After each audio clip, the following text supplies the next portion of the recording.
I'd been dreading this moment ever since the Portland Icehawks chose me in the expansion draft. There was no more avoiding it. The moment of reckoning had come. I walked into the spacious Icehawks locker room and searched for my name and number on one of the stalls.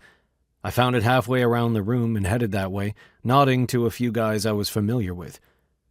For the most part, the majority of the men seated in this room were strangers to me, other than a cursory knowledge of their careers and stats.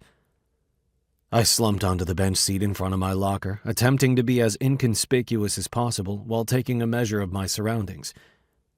Rather than the loud, raucous locker rooms I'd been in over the years, this one was strangely quiet. Guys talked in hushed tones and weren't gathering in groups to catch up after a long summer. Surreptitiously, I surveyed my surroundings. The entire facility was brand new and first class. Our practice jerseys were spiffy and bore the Icehawks logo in the center in either white or black. A white one hung in my locker. I glanced at the guy next to me and did a double take. At 28, Briggs Pierce was a legend in this league and one of my personal heroes. He'd run into trouble the last couple years, which had him moving from team to team. I didn't know why, and I didn't care to ask. "Hey, I'm Grady, and you're Briggs. I'm really honored to meet you. You're a legend." I was gushing like a fangirl and hated myself for it, but this guy was one of the best defensemen around. I held out my hand to shake with him. He turned his icy gaze toward me. His expression tightened to one of hostility combined with disdain. He glanced at my outstretched hand and back to my face. After grunting something unintelligible, he turned away, effectively dismissing me. I quickly withdrew my hand and felt the heat of embarrassment rising from my neck.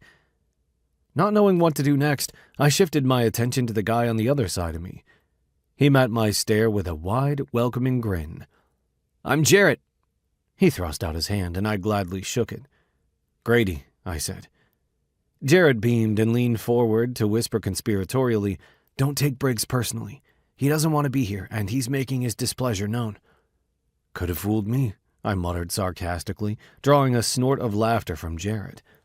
"Have you played with him before?" "Nah, I only know him by his rep. He's an ass." "A talented ass," I added, deciding not to further tread onto that minefield. Briggs's rep had been severely tarnished these last few years. "Now that guy," Jarrett indicated one of the veterans seated across from us, "he's Dash Bates." He spoke in a tone of pure reverence. He didn't have to tell me who Dash was. Every guy here knew of him. He'd been in the league for a long time and had some stellar years, along with awards too numerous to mention. Jarrett continued, eager to share his dirt on our new teammates. "And that's Draco Slenkov. He had a disappointing year last season, which is the only reason he was exposed in the draft. Braden Slater played his entire life with his twin, and now he's here. Goalie Roman Daniels, young but has lots of promise, loves to party and drink vodka. Kirby Darkhorse, another outstanding defenseman. Don't let him fool you into thinking he's always serious.